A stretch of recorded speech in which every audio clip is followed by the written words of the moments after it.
గోధుమ పిండి కలిపి చపాతీలాగా పిండి కలిపి పెట్టుకోవాలి.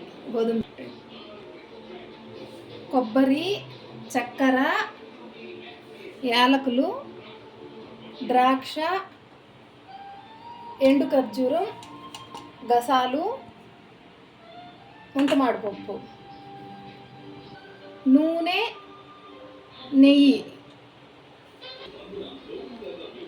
ఈ పిండిని ఇలా ముద్దలాగా తీసుకొని ఇట్లా రౌండ్గా చేసుకొని దీనికి పొడిపిండి అద్దుకొని ఇలా చేసుకోవాలి. అంత మందంగా లేకుండా మీడియంలో ఇలా చేసుకోవాలి. మనం ఈ ఏళ్ళు ఇట్లు పట్టుకొని ఇట్లా మధ్యలో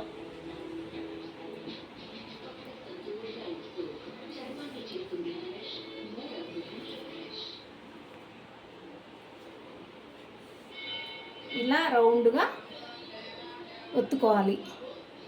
ఏళ్ళు ఇట్లు పట్టుకొని ఇట్లా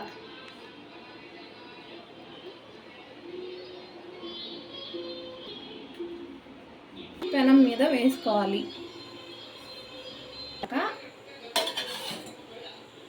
నెయ్యి లేదా నూనె ఏదైనా వాడుకోవచ్చు.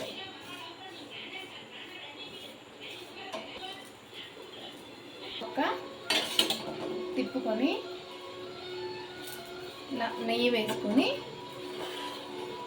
వేయించుకోవాలి. ఆ పక్క ఈ పక్క రెండు పక్కల వేయించుకోవాలి.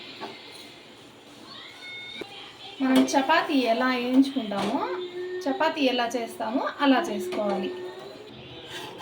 ఇలా వేయించుకొని ఇట్లా పక్కకు పెట్టుకొని ఫస్ట్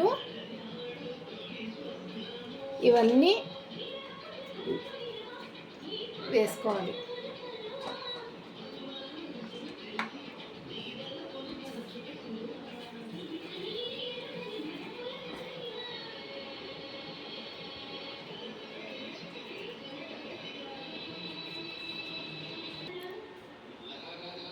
చోంగాలండి, ఇవి మొహరం చోంగాలండి రెడీ అండి.